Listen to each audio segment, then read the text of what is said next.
When Elon Musk steps into the worn halls of his old high school, he's greeted not by nostalgia, but by the face of the janitor who once protected him from bullies.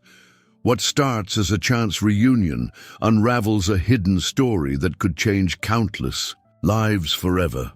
It was an unusually grey afternoon when Elon Musk walked through the doors of Pretoria Boys High School for the first time in nearly 4 decades. The corridors smelled of varnished wood, aged paper, and something he couldn't quite place. Memory, maybe. As he passed the cracked trophy case and faded class photos, he caught glimpses of himself. Awkward, quiet, always scribbling in a notebook, always alone. The visit was unannounced. No entourage, no cameras. Just Elon in a plain navy jacket and jeans, walking slowly like the building might breathe if he moved too fast. The school had invited him back a dozen times over the years, and he'd always declined. But something, maybe the recent launch, maybe a dream he'd had the night before, drew him back. He turned a corner and nearly collided with an old man pushing a mop bucket. "Careful there," came a voice rough as sandpaper, but edged with warmth. Elon looked up, then froze. The man stood hunched but tall in spirit, a mop in one hand, the other gripping the bucket's handle. His face was carved with lines of time and effort, and his white hair stuck out from under a weathered blue cap. But it was the eyes, clear, amber, steady, that Elon remembered. "Elijah?" Elon's voice cracked like a boy's. The janitor squinted, then blinked. His expression shifted from confusion to stunned recognition. "Well, I'll be damned. Elon Reeve Musk, you got tall."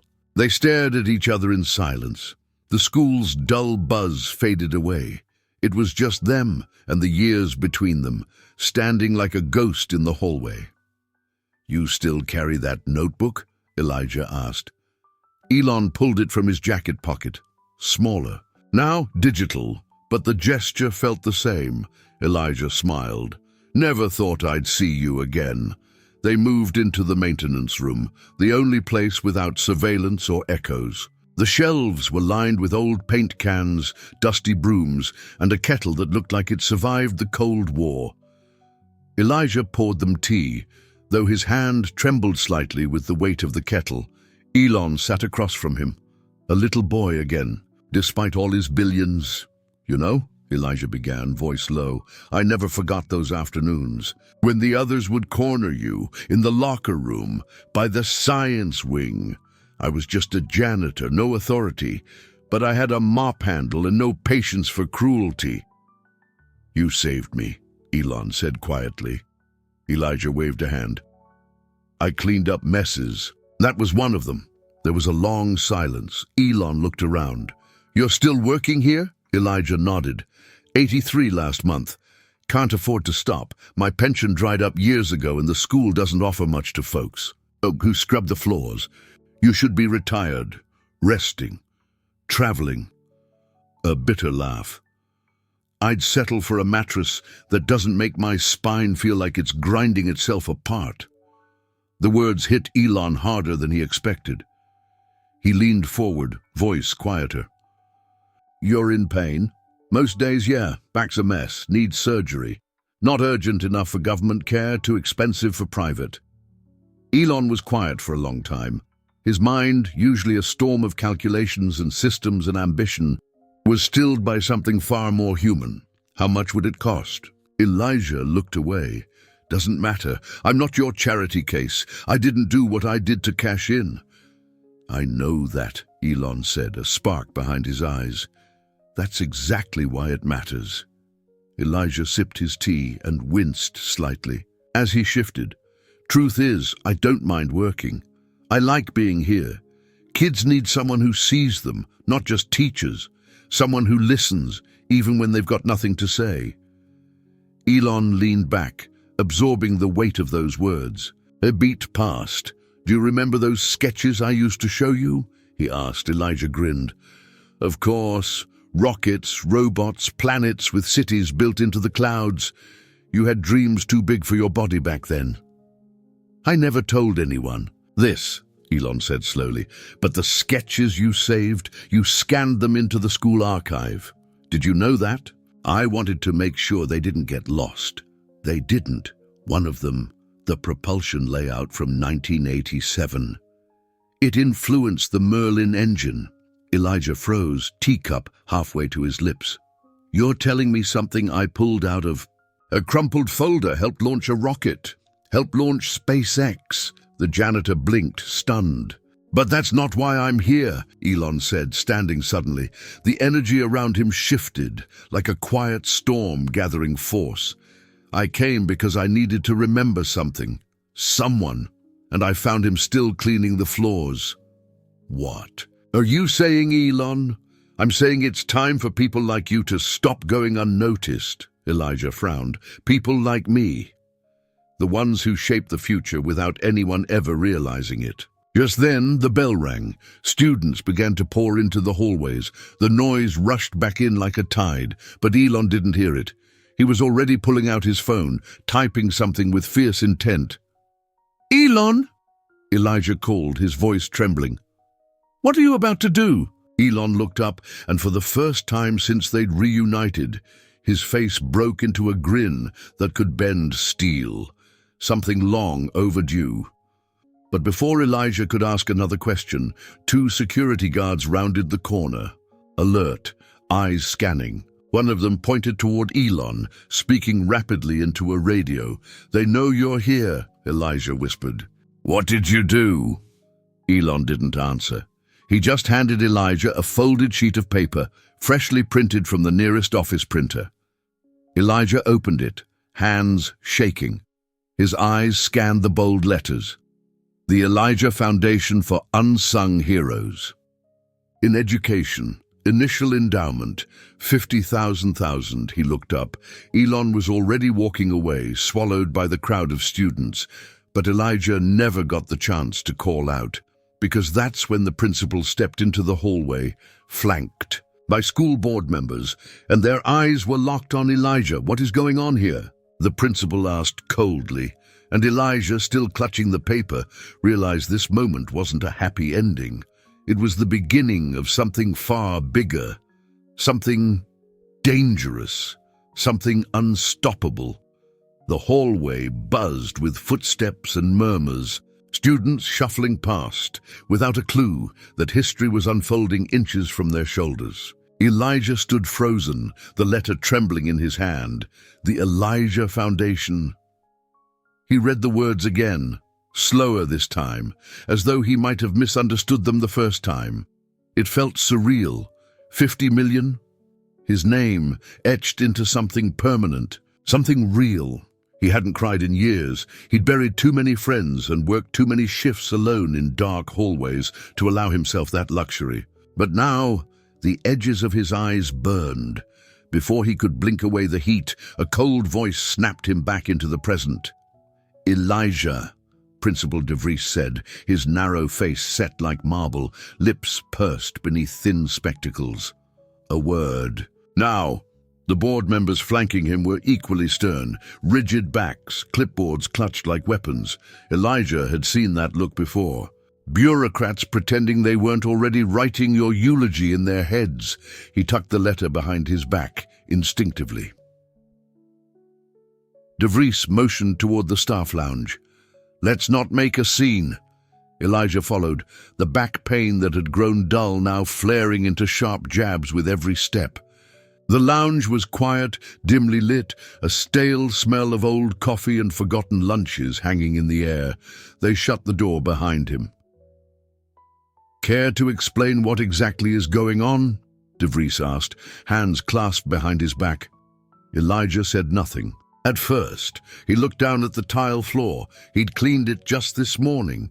You could see your reflection in it if you tried. "Mr. Musk," Elijah began slowly, "returned to visit the school. We had a conversation. He shared something with me." DeVries raised an eyebrow. "And what exactly did he share?" Elijah hesitated. Part of him wanted to lay the paper on the table and let the words do the talking. But something deep, in his gut, Something forged from decades of watching good intentions get crushed under bureaucracy told him to hold back. He thanked me, Elijah said instead. For the past. De Vries narrowed his eyes. And then he left in a hurry. After accessing a school printer, unsupervised, Elijah shrugged. He wanted to print something. Didn't say what. The principal stared at him a moment too long. Then he leaned forward, lowering his voice. Elijah, I'm going to speak plainly. You've been a fixture here longer than most of the building itself. But this institution is under pressure. Enrollment's down, donors are skittish. If anything comes out that embarrasses this school, if it looks like we're exploiting a celebrity alumnus for personal gain, Elon offered. Elijah cut in. De Vries's jaw clenched. You expect me to believe that a billionaire just waltzed in here and offered you something out of the goodness of his heart? He didn't offer me anything, Elijah said, voice hardening. He offered the people you pretend not to see, the ones who keep this place breathing. A beat passed. One of the board members, a younger man with slick hair and restless fingers, stepped forward. If this foundation is real, he said carefully, and if it's connected to the school in any way, we'll need legal review, PR strategy, approval from the Department of Education. You can't just go around making announcements. I didn't make anything, Elijah snapped. Elon did. Another beat. De Vries adjusted his tie, annoyed by the shift in tone. Well, he said finally, until we understand the full scope of this situation, we'll need you to take a leave of absence with immediate effect. The words hit like a slap. What? Elijah blinked. You'll be paid through the end of the month, De Vries added quickly, clearly trying to frame this as mercy. Pending investigation into this incident and any violations of our media policies. Elijah felt his throat tighten. Are you serious? We can't risk reputational damage, one of the women on the board said gently, but her voice was detached, rehearsed. We hope you understand. Elijah stood silently for a moment. In his pocket, the folded paper crinkled as his fist clenched around it. A million thoughts surged through his head. Anger, humiliation, disbelief, but most of all, a burning sense of injustice. This was exactly the kind of quiet erasure people like him faced every day. A gentle push out the door. A final silence. He didn't speak. Didn't give them the satisfaction. He turned, opened the door, and walked down the hallway without another word. Students passed by without noticing him now. He was already becoming invisible. Outside, the air had thickened. Clouds pressed low against the sky, as if holding back. A storm. He walked slowly across the courtyard, past the flagpole, past the cracked stone fountain. He paused at the edge of the old football field. His back ached. His knees pulsed with every step. He sat on a bench beneath the jacaranda tree, its purple blossoms just beginning to fall. He unfolded the letter again. The ink had smeared slightly from his palm, but the words were still there. Still his. He read the title out loud. Just once.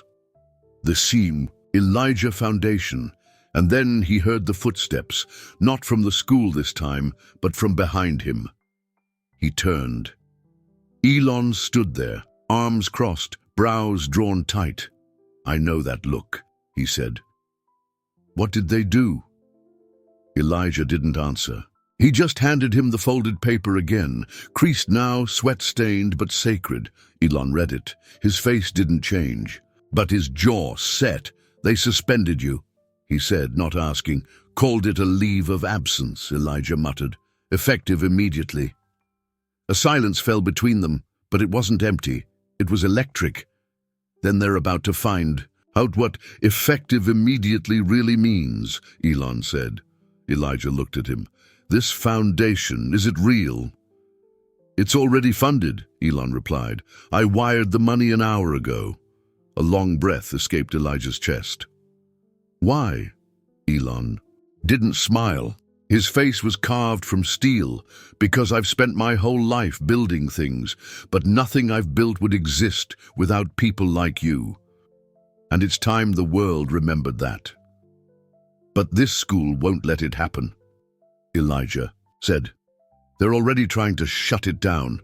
Elon reached into his jacket and pulled out a phone. Then I'll go over their heads. To who? He looked up. To everyone. And as Elijah watched him make the call, direct, confident, unshakable, he realized this wasn't about charity. It wasn't even about gratitude. It was a reckoning. But just as Elon pressed the phone to his ear, a black car pulled up to the curb, tinted windows, no plates. Elon paused. The passenger door opened. A man stepped out. Dark suit, eyes hidden behind mirrored glasses. Elon Musk, the man said flatly. You'll need to come with me. Elijah stood slowly. Who are you? The man didn't look at him. Security detail. We've had concerns. Whose security? Elon asked. The man didn't answer, and just like that, the air shifted again. Heavier now, charged. Something unseen had just entered the game, and neither of them knew whose move was next. The man in the black suit stood motionless, as if the air itself bent around him. Even the wind seemed to pause, ruffling the jacaranda blossoms gently, cautiously. Elon didn't move. His hand hovered near his phone, thumb still warm from where he'd been dialing. His eyes sharp, analytical, almost predator-like. In their calm, narrowed security detail, Elon asked again, voice clipped. For what? The man finally turned to face him fully. Mr. Musk, you've been flagged for unscheduled activity involving a secure public institution. Your appearance here raised concerns at several levels. Elijah stepped forward, wary but unafraid. Several levels? He visited a school, his school. What kind of threat does that pose? The man didn't acknowledge Elijah. His mirrored lenses reflected nothing but light, no emotion, no response. We'll debrief en route, the man said to Elon. Vehicle is secured. This won't take long. I'm not going anywhere until you tell me who sent you, Elon said. Calm, but now with an edge that could cut through steel. Because you're not SpaceX, you're not Tesla security, and I didn't call for a pickup. Another silence, the kind that made Elijah's stomach twist. The air carried something darker now, not just tension, consequence. The man reached into his jacket slowly. Elijah's pulse spiked. He moved without thinking, stepping in front of Elon like he had all those years ago when 3 older boys cornered him behind the gym lockers. His instinct to protect hadn't aged a day, but the man only pulled out a sleek black ID badge. No name, no photo. Just an embossed seal Elijah didn't recognize, and a string of numbers below it. Level 4 clearance, that's all I can say. Elon's eyes scanned the badge. He was already memorizing the sequence, running it through a mental algorithm like a lock he was built to pick. That's not government, he said flatly, and it's not military. No, the man said, and for the first time, a flicker of something passed over his face, a hint of respect maybe. But it's adjacent. That was enough. Elon looked at Elijah. I need to see where this leads. I'll be back. Elijah's jaw clenched. He hated this, hated the mystery, the silence, the way power moved like shadows behind glass. Are you sure? I am, Elon said, but I need you to do something while I'm gone. Elijah nodded once. Go home. Lay low. Do not talk to the press. If anyone asks about the foundation, say you don't know anything. You're making me sound like some kind of spy, Elijah said, trying to force a smile. But Elon didn't smile back. This is bigger than I thought. He turned, stepped toward the car. The man in the suit opened the rear door. Elon slid inside, casting one last look at Elijah, something between warning and reassurance. Then the door shut. The engine purred like a threat, and the vehicle slipped away without a sound. Elijah stood alone on the sidewalk, the foundation letter still in his pocket, its corners now soft from being held too tight. That night, the janitor's small apartment. buzzed with silence. It was a narrow space, half kitchen, half living room, with a bedroom tucked behind a curtain. Books lined the shelves in odd stacks, philosophy next to manuals for outdated vacuum systems, poetry wedged beside broken circuit boards. On one wall hung a faded photo of his late wife, and beside it a yellow drawing, one of Elon's early rocket sketches signed in pencil. One day, Elijah stared at the television. News scrolled across the screen. Elon Musk's surprise. Visit to South African school raises questions. Below that, blurry phone video from students. Elon in the hallway, Elijah beside him, handing over the paper. He reached for the remote, switched it off. Silence returned, louder than before. Then came the knock. 3 short raps, hesitant. He waited. Another 3. He opened the door. A teenage girl stood there, maybe 16. Sharp eyes, braids tucked behind her ears, wearing a school uniform with the same patch Elijah had sewn onto 100 jackets over the years. She clutched a notepad against her chest. "Mr. Elijah?" she asked. "I'm Naledi." Elijah nodded. Cautiously, "You're a student." "I'm the editor of the school paper," she said quickly. "I've been looking into the foundation thing. The teachers won't talk. Admin shut down our questions. They pulled your name from the website." "Already?" He blinked. "Already?" She nodded. "Gone.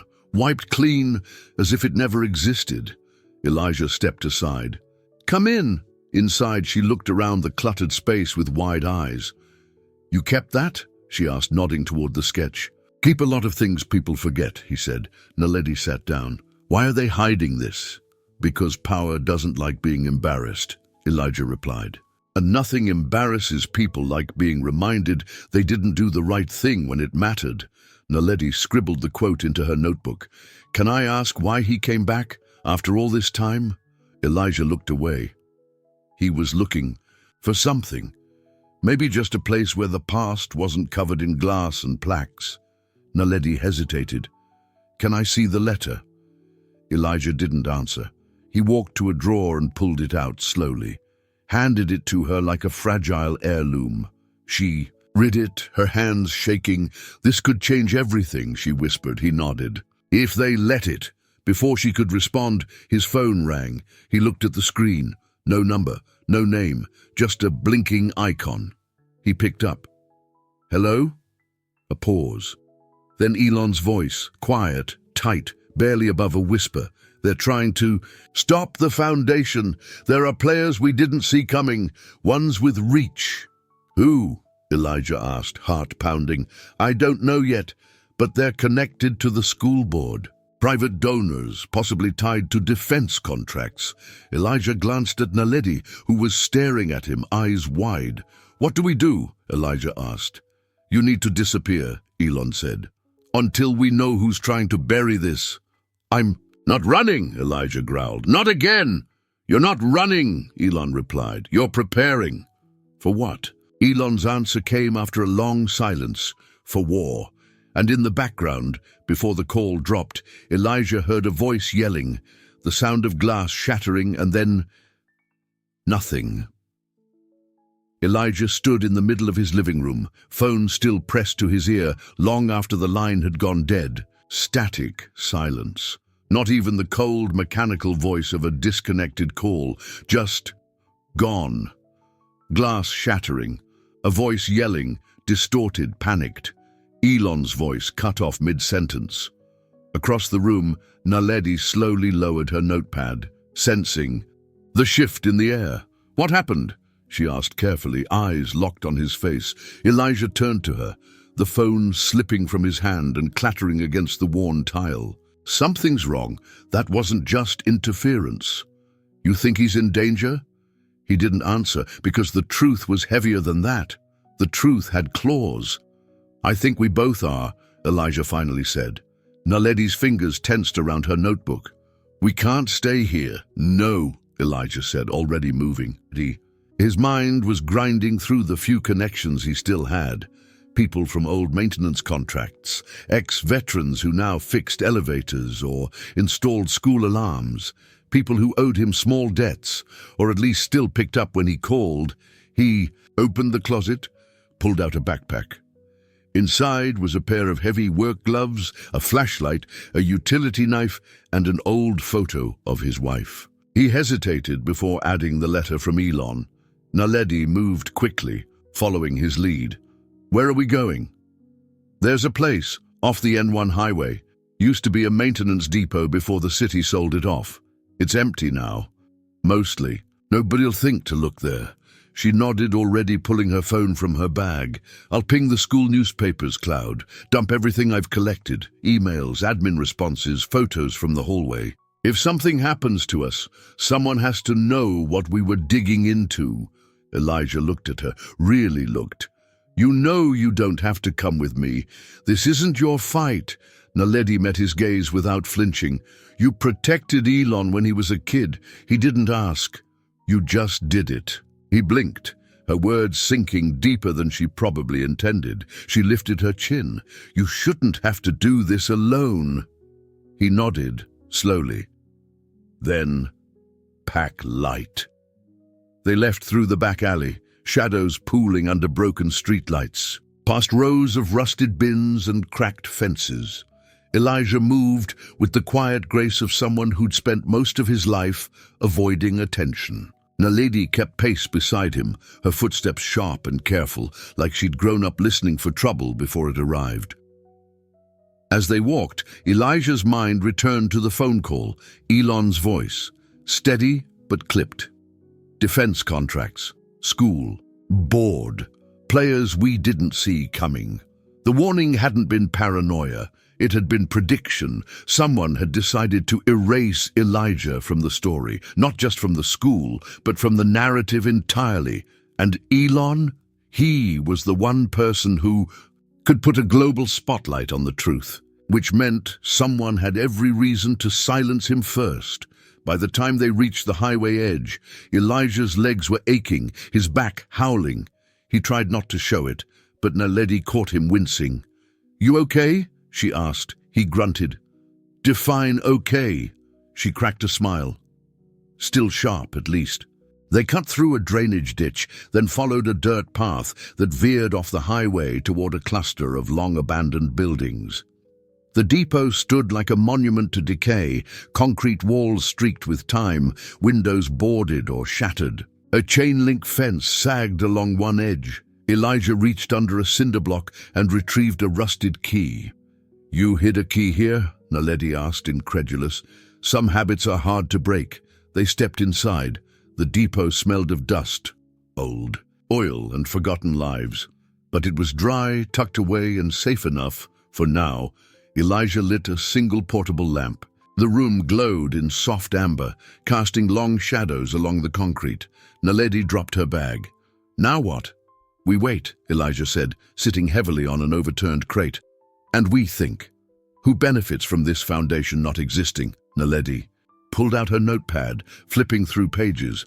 "We know the school board had prior donations from several large tech contractors, some with government ties." Elijah nodded. "So the idea of a high-profile foundation that uplifts the invisible workers, janitors, aides, support staff, it shifts public attention, changes the story, makes people ask questions." Naledi added, "And if the foundation renovates the school, it exposes where the money wasn't going all these years. Accountability." Elijah exhaled, and someone doesn't want that. They sat in silence for a moment, then the lamp flickered once, then again, then stayed dark. Elijah stood up, alert. "Battery's good." That wasn't power. Naledi froze, listening. The air shifted, like a pressure drop. Outside, wind picked up, scraping the side of the depot with sand and dry leaves. Then, crunch, footsteps outside, soft, deliberate, not the wind. Naledi reached for her phone, but Elijah motioned for her to stay low. He moved toward the corner window, eyes barely peeking past a slat of broken board. A black SUV sat just beyond the fence. No headlights, no engine noise, but a figure moved near the fence line. Another followed. Elijah counted them. 2, no 3. all wearing dark jackets, all moving like they'd done this before. He turned to Naledi. "We've been found." Her eyes widened. "What do we do?" He took a deep breath. His body ached in protest, but his mind was clear. "We distract them, long enough for you to upload everything you've got, all the files, all the notes. Get them out." "But no argument," he said. "You're faster, smarter with tech. I'm just a guy with a flashlight and a mop handle." She didn't laugh. "Not this time." He moved to the side exit, crouching low. "There's a storm drain out back, leads to a ravine. Take it. Don't stop until you reach town. Find a secure line. Send it all." Naledi stared at him, panic warring with something. Stronger. Resolve. "Elijah," she whispered, "don't let them take you." He offered her a faint smile. "They've been trying to take me my whole life." She slipped out through the side, vanishing into the dark. Elijah turned back to the door. Footsteps echoed again, this time closer. Right outside. He picked up a rusted wrench. Not much, but it'd have to do. The lock rattled, slow, deliberate. Then came a voice, low, calm. "Elijah Reese, we know you're inside. You have something that doesn't belong to you." He gripped the wrench tighter, his breath slowed. Then came the final words, laced with certainty. Elon Musk is no longer part of this story, and Elijah realized whatever happened next, he was already past the point of no return. The door creaked open slowly, hinges groaning like a warning. Dust lifted from the floor in ribbons as stale air met the night. Elijah stayed perfectly still in the dim light of the depot, the wrench clenched in his hand, heart thudding so loudly in his chest it felt like it echoed off the concrete walls. Bootsteps crossed the threshold, measured, quiet, deliberate. Two figures entered first, dressed in dark tactical gear, scanning the space with clinical precision. No insignias, no names. They moved like phantoms trained for silence.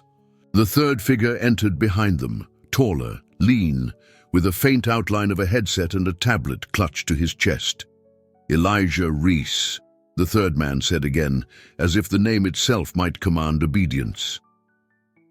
Elijah stepped from the shadows, slowly, carefully. He held the wrench low, not in a threatening stance, yet, but not hidden either. The man in the middle tilted his head slightly, reading Elijah the way a hawk studies its prey. "You've caused quite a ripple," the man said. Elijah said nothing. The man stepped closer. "The foundation, the media leak, Musk's unapproved, asset transfer, all very inconvenient." "Funny," Elijah said. "That's not the word I'd use for hope." The man chuckled, low and without humor.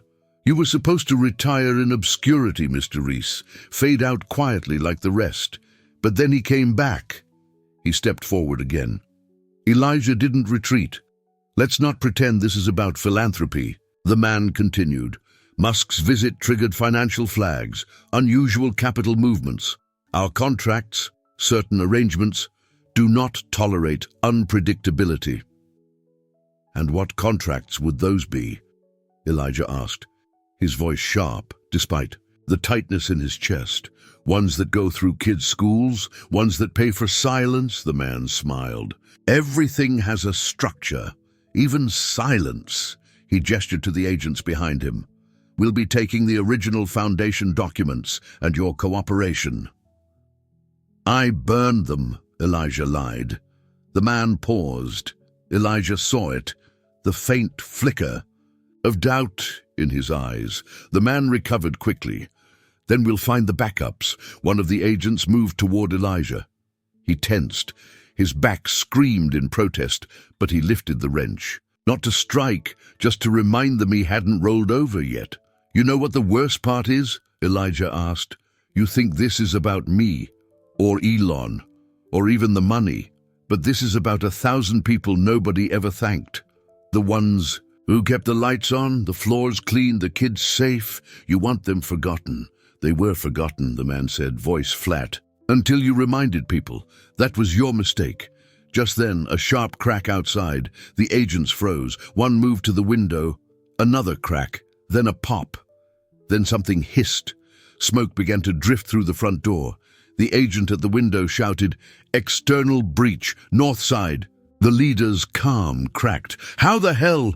Before he could finish, a flashbang exploded just outside the open door. Boom! Elijah's ears rang. The walls trembled. White light swallowed the dark. When the world swam back into focus, the two agents were down, disoriented. The leader was stumbling backward, clutching his eyes, and from the smoke, a figure stepped in. "Elijah!" a voice shouted. Elijah blinked. It was Elon, alive, bruised, blood trailing from a cut above his eyebrow. But standing, he moved fast, too fast for someone who'd been dragged into a black car only hours ago. A second figure emerged behind him, female, short hair, tight black jacket, moving like a shadow. She swept in and disarmed the closest agent. With brutal efficiency. "Let's move," Elon barked. Elijah hesitated only a moment. He dropped the wrench and grabbed the bag with the foundation documents, just as Elon reached him. Their eyes met for the first time since the call had gone dead. "You're alive," Elijah breathed. "I had help," Elon said. "We don't have time." As they turned to run, the leader regained his footing. He pulled a small, flat object from his pocket, no bigger than a thumb drive. "I warned you, Musk," he spat. "You're not untouchable." Elon turned, recognizing the device. "EMP charge," he said. "Drop." Elijah dove behind a support beam as the device hit the floor. Whoom! A dull thud, followed by a wave of energy that knocked out the emergency. Lights, sparks flew from a broken outlet. Every phone, every device in the room went dark, but it was too late. Elon had already handed off the physical documents to the woman, who vanished into the shadows with them. The leader lunged for Elon, but Elijah stepped forward and grabbed him mid-stride. Pain tore through his back like a lightning rod, but he held fast, using every ounce of muscle memory from decades of physical labor. "You're done," Elijah growled through gritted teeth. The leader drove an elbow into Elijah's ribs. He stumbled back, but didn't fall. Elon moved next, sweeping the man's legs out from under him in a single motion that was all efficiency, no flair. The man hit the ground hard, groaning. Elon stood over him, breathing hard. "You forgot something," Elon said. "People don't build empires. People like him do." He nodded toward Elijah, then they ran. Minutes later, they were inside a nondescript van parked off a service road. The woman, her name was Kira, drove with intense focus. Elon sat beside her, wiping blood from his brow with a cloth. Elijah sat in the back, finally catching his breath. "I thought you were gone," he said. "They tried," Elon said, voice hoarse. "Drugged me, held me in a private compound. I only got out because Kira used to work for them." She glanced at him in the rear view. "Used to" being the key phrase. "Who are they?" Elijah asked. "What are they?" "A shell," Elon said. "Funded by a coalition of defense contractors, some linked to global surveillance. They've embedded themselves into education, infrastructure, communications, quiet, surgical. Their goal is control by obscurity, which means any narrative they don't own becomes a threat." "And the foundation?" Elijah asked. Elon nodded. "Was a match in their haystack. They were scared it would spark something bigger." "Will it?" Elijah asked quietly. Elon turned to him. "Yes." Kira tapped the GPS. "We'll reach the drop point in 5. After that, it goes wide." Elijah exhaled. For the first time in days, a flicker of light broke through the weight in his chest. But then his phone, miraculously still functioning, vibrated. Message flashed on screen. "No contact name, just a number. Stop now. You've been warned once." Attached was a photo of Naledi, tied, gagged, fear in her eyes. Taken just minutes ago. Elijah's hands shook. He turned the phone toward Elon. Elon's eyes darkened. They just made their last mistake. Elon's words hung in the van like thunder. After a lightning strike. Kira glanced in the rearview mirror, her knuckles whitening on the steering wheel. Elijah didn't speak. He couldn't. The photo of Naledi, her eyes wide and terrified, was seared into his mind with a pain deeper than panic. This wasn't just another student. She had stood beside him, believed in him, fought for the truth, and now she'd been taken. Elijah clutched the phone, his hand trembling. Where would they take her? Elon leaned forward, eyes burning with a kind of fury that only a man who'd built rockets and faced down empires could hold.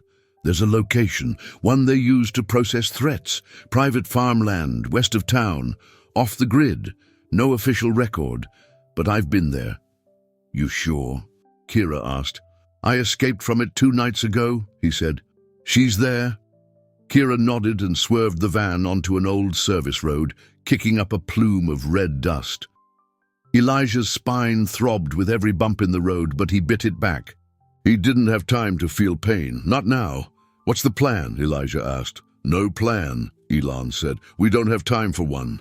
Then we improvise, Kira muttered. The compound loomed in the distance like a wound in the earth. Low concrete buildings flanked by fencing topped with coiled razor wire. Floodlights swept in slow, calculated arcs. A single guard post stood. At the entrance, with armed personnel patrolling in pairs, Elon, Kira, and Elijah huddled in a patch of scrub brush, watching through binoculars. Elon passed them to Elijah, who adjusted the focus, peering into the facility's interior. There, a glimpse, just a flicker, of Naledi, being led across a courtyard by 2 guards. Her arms were bound in front, but she was walking, not dragged. Alert, alive. Elijah's throat tightened. She's there. Kira was already unpacking a small satchel. Inside were smoke grenades, a signal jammer, and a compact radio transmitter. We go in loud, she said. Cause chaos. Isolate her. Extract her. Too dangerous, Elijah said. If they panic, she's the first casualty. He looked at Elon. They're not afraid of you. No, Elon said. But they should be. There was a long pause. Then Elijah reached into the bag and pulled out a maintenance vest Kira had stashed, dark blue with reflective tape, anonymous, familiar. I'm going in first, he said. As a contractor, they won't blink twice. You're not a soldier, Elon said. No, Elijah replied. I'm a janitor, and people like me, we walk in and out of places every day that no one bothers to look at twice. They stared at each other. Elon's jaw clenched, and then he nodded. Elijah's heartbeat echoed in his ears as he walked up the side access path, hands stained with old oil, shoulders hunched. The sun was just starting to dip, casting long shadows across the dry grass.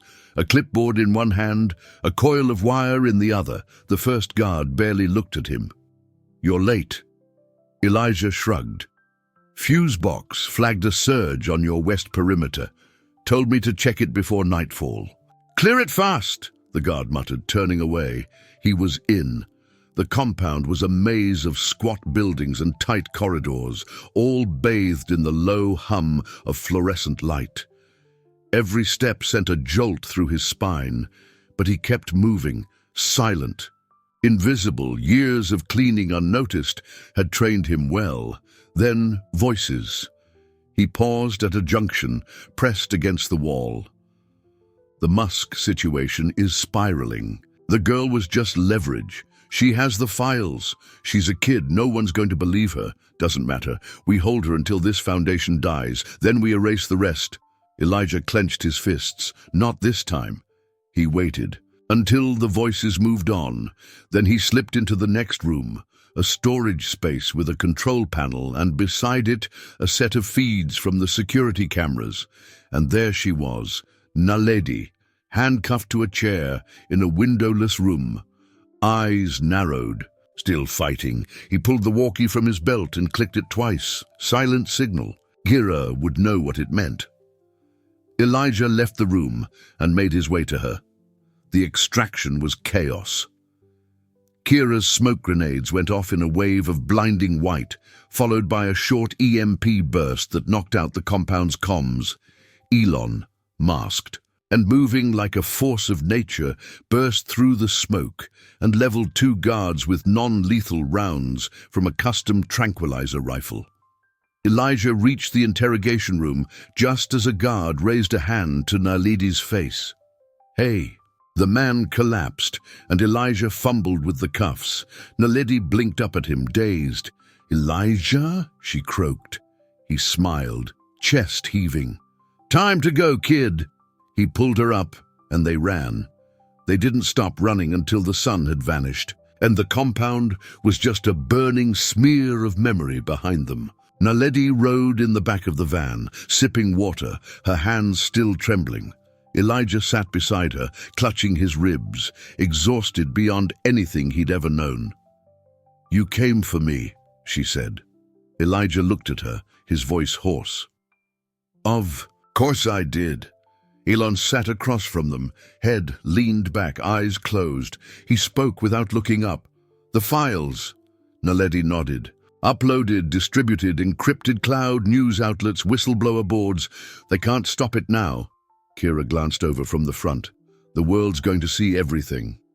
1 week later, the foundation launch took place on the front steps of Pretoria Boys High School. Hundreds gathered, students, teachers, press, and on stage, in a sharp suit, Elon Musk stood beside Elijah Reese. "I want to tell you about a man," Elon said into the microphone. "A man who picked me up when I was broken, who saw me when I felt invisible, who reminded me again and again that dignity isn't given, it's preserved. Quietly, constantly." He turned. Elijah Reese was a janitor. Now, he is the namesake of a global foundation built to honor the forgotten architects of our future. Support staff, mentors, custodians of care. Applause thundered through the crowd. Elijah stepped forward, hands shaking, heart full. Naledi stood nearby, smiling, her story now told across the world. Elijah cleared his throat. "I never asked for this. I just did my job. But maybe that's the point. Maybe doing the job, when no one's watching, when no one thanks you, is the very thing that changes lives." Silence fell, and then cheering. Elijah looked out at the sea of faces, at the banners for the Elijah Foundation, the construction plans for school renovations, the scholarship announcements, the headlines spreading worldwide. He glanced at Elon. "You sure they won't come after us again?" he asked under his breath. Elon smirked. "Let them try." Above them, a banner unfolded from the school's facade. "Elijah Reese, Steward of Tomorrow." And for the first time in a very long time, Elijah stood tall, not behind a mop or beside a trash can, but at the very center of the stage, seen, known, and unshakably proud. The war was over, the story was told, and the man they tried to erase had become unforgettable.